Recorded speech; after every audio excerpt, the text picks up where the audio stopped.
to do is discuss the proper movements that we need to execute based off what we were talking about in order to fully release the golf club. So what I'm going to do to demonstrate this is take the half backswing, and then from here, come through here. So this is the fully released golf club. So the first thing we have is, I'm going to take just my left hand. The first thing we have is external rotation of the trail shoulder. Why is that? Because our thumbs are moving outward, they're not moving inward. Then next, what we have is supination of the lead forearm. Why is that? Because now, instead of having it pronated, supinated, we have our palms more facing towards the camera or towards the sky.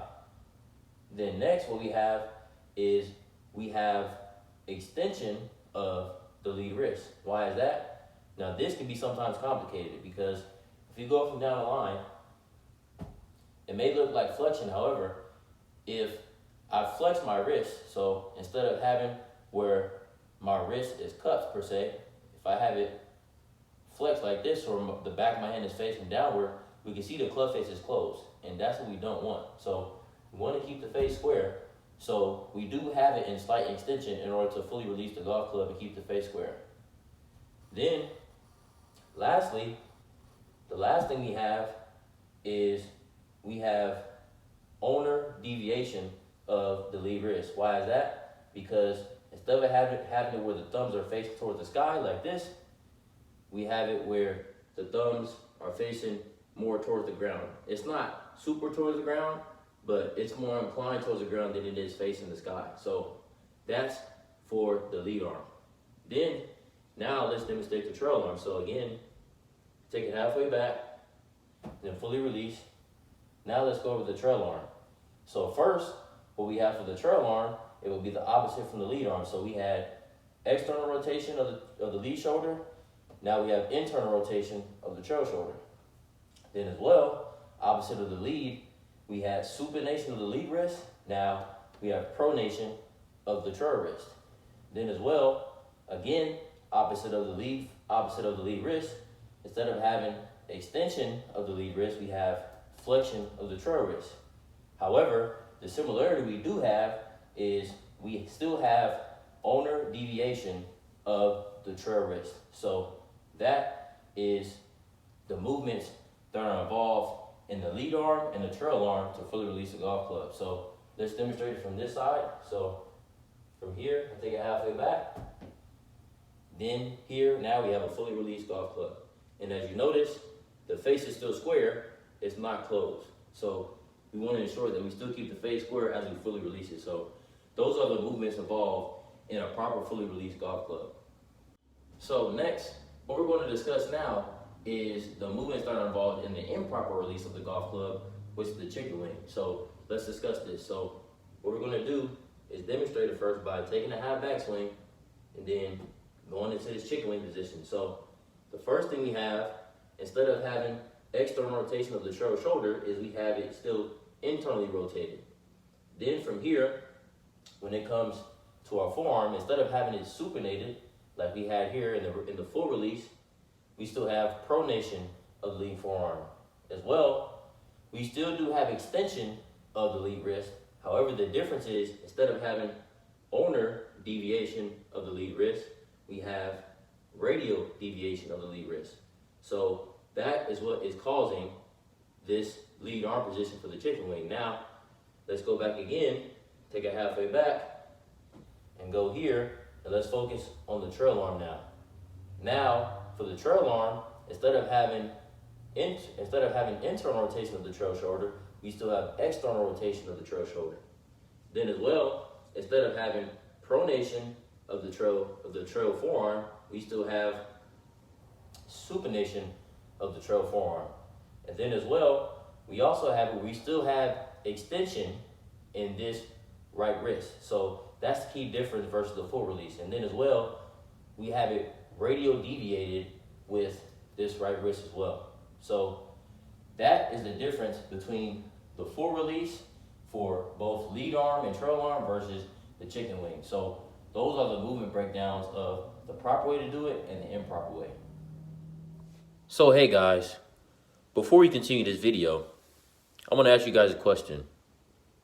all the swing talk, all the mechanics talk, and just improving our technique in golf in general, what is the actual purpose? Well, we know at the end of the day is to improve our scores where? On the golf course. However, what do we need to do to improve our scores on the golf course? Well, we need to practice properly, and we need to identify our strengths and weaknesses to figure out what we need to prioritize to improve our scores the most efficient way. So, I want to give you guys something. I've recently made 2 ebooks. One, an ebook on how to apply your range game to the golf course by giving you a game to do daily on the range to help improve your performance, as well as another ebook, a statistics ebook, to help you keep track simply of your stats on the golf course, as well as to give you a detailed picture of your game so you can track the areas that you need to improve most in.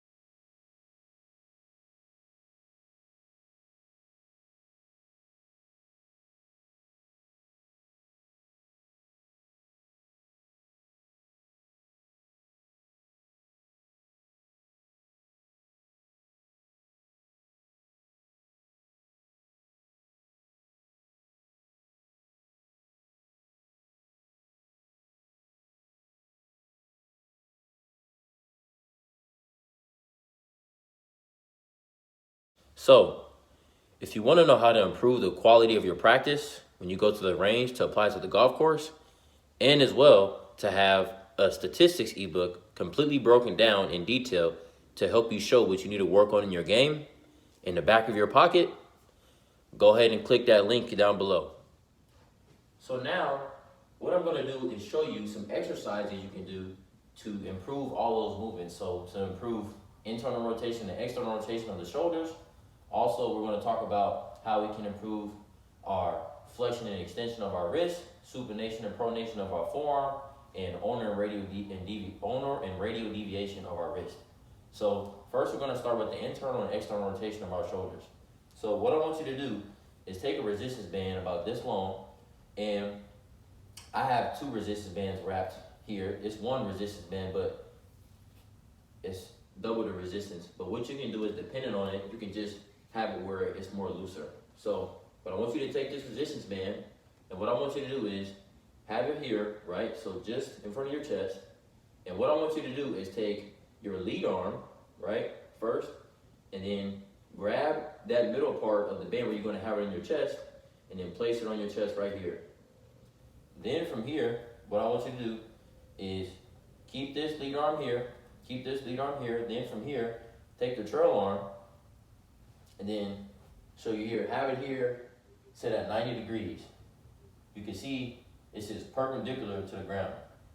Then from parallel to the ground, sorry about that. Then from here, what I want you to do is to move to 90 degrees this way. So this will be external rotation of the trail shoulder, and then go back the other way 90. This will be internal rotation of the trail shoulder. So again, go to here, to 90 right there, then you're going to move to 90 degrees, external rotation of the trail shoulder, and then we're going to move back down, where you see now the thumb is toward the ground, and we have internal rotation of the trail shoulder. Now, what you're going to do is, for the opposite, is take the trail arm, get the band and put it in the middle of your chest, then spread out your lead arm, and then get it to 90 degrees here, just like this. And then what you're going to do is fold up. This will be external rotation of the lead shoulder, so this is how we can fully release the golf club. Then we have internal rotation of the lead shoulder. So again, if we go here, we have external rotation of the lead shoulder, and then here we have internal rotation of the lead shoulder. And what you want to do is, as you can see, is keep this band in the middle, the band part in the middle, pinned to the chest as you move the shoulder up and downwards. So what this is called, as you saw, is called 90-90s. So why is that? Because we have a 90-degree here, we're rotating 90 degrees up this way, and then also rotating 90 degrees that way. So that's why these are called 90-90s. So that is what I want you to do in order to help with internal and external rotation of your shoulders. Then next, I'm gonna grab this golf club, and the first thing we're gonna do is focus on flexion and extension. So in order to help this, what we can do is use a golf club and gripping it on the end in order to help this. So what I want you to do is get into this position, and then I want you to bring the golf club just in front of you like this. Then from here, all I want you to do is work on the flexion and extension. But however, I want you to grip the golf club at the end of the shaft so you can feel the most weight of the golf club on the other side. Then from here, what I want you to do is flex the wrist. So now we can see the back of the hand facing the camera, and then extend the wrist. Now we can see the back of the hand facing behind me. So again, we have flexion and extension. Then you do this for both arms.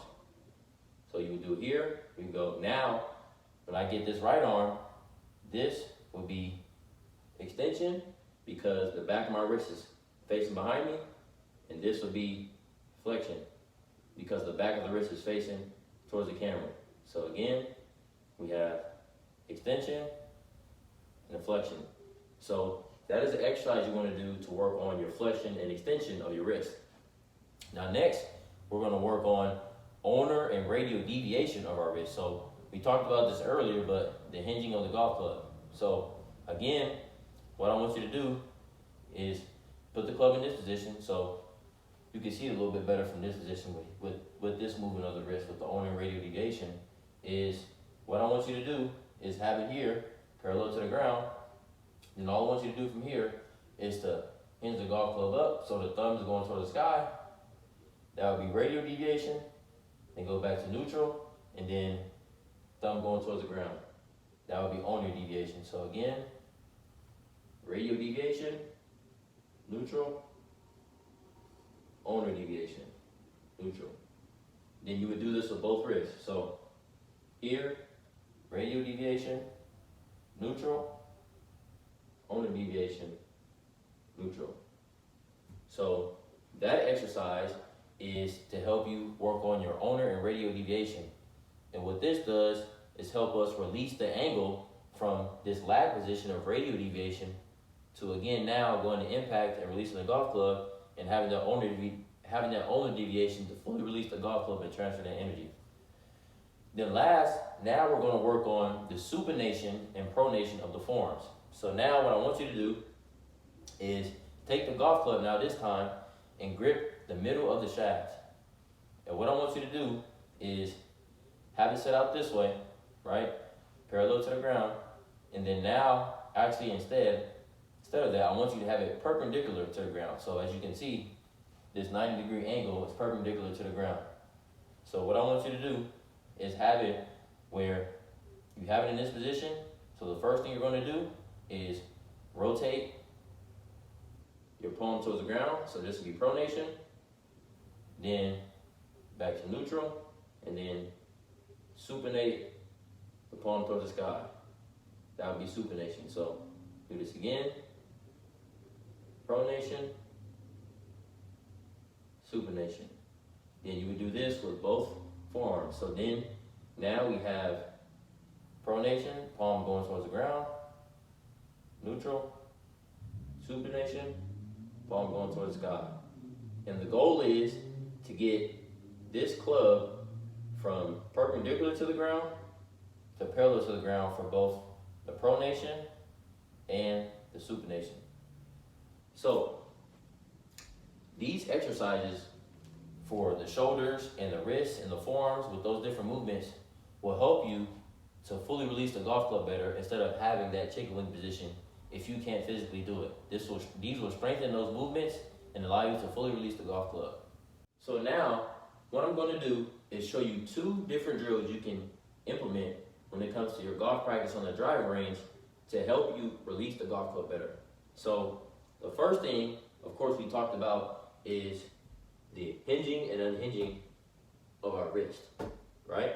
So in order to train that, what I want you to do is to do this drill called the feet together drill. Now, why would this work for us? Because obviously, when it comes to when you have a wider stance, we have the ability to turn more, right? However, and use our body. However, when our feet are together, we're not able to use our body as much because we can't shift right and left. So from here, now we're just using our arms. And as you can see, my arms want to naturally hinge going back, unhinge at impact for the release, and then it rehinges later. So as we can see here, hinge, unhinge, rehinge. So this is going to train us to unhinge that angle and fully release the golf club. Now, one thing that I advise is to have some loose wrists and take some smooth practice swings first. And then what you can do is hit golf balls, but hit it at about 30 to 50%. So just some little chip shots. But as you can see, this is training me to have that angle here, then release it at impact, release it post impact, and then rehinge it coming towards the follow through. So that's the first drill. That feet together drill is really good. Then the next thing to really implement this is the 9-3 drill. Now, what is the 9-3 drill? The 9-3 drill just talks about the clock system within our golf swing that we hear about sometimes. So for 9 o'clock, that would be about halfway back to hip height in our backswing, and then 3 o'clock would be halfway in the follow-through position, so club parallel to the ground. So this would be P2 and P6. So that is 9-3. So what we want to do when it comes to the 9-3 drill, I'm going to demonstrate this from this angle so you can see, is what I want you to do is set up to the ball, go to address, and all I want you to do is take that 9 o'clock backswing, come here, and then I want you to come through. What I want you to do is fully release the golf club and keep this low finish. So instead of hinging it all the way up here, what I want you to do is to take a half backswing, basically 9 o'clock, come through to 3 o'clock, and focus on fully releasing that golf club. And one feel that you can take for this drill is to have the straight arms in the follow through. So 9 o'clock, 3 o'clock. Again, 9 o'clock, 3 o'clock. One more time, let's do it from this angle. So 9 o'clock, 3 o'clock. And as you can see, I'm gonna demonstrate this for you. So if I were to fully release the golf club, right? As we can see, that toe's fully released, and then, however, you can see my body's not that much rotated. Then, if we increase the rotation, now we have the golf club right in front of our body. So that's how we know we're rotating well, but also the face is square. So what I want you to do is implement those two drills, so the feet together drill and the 9-3 drill, to implement this on the golf range and practice so you can understand how to fully release the golf club instead of having that chicken wing. So thank you for listening, and I hope you took some things from this video to help you fully release the golf club and shoot some better scores out there. So have a good day today.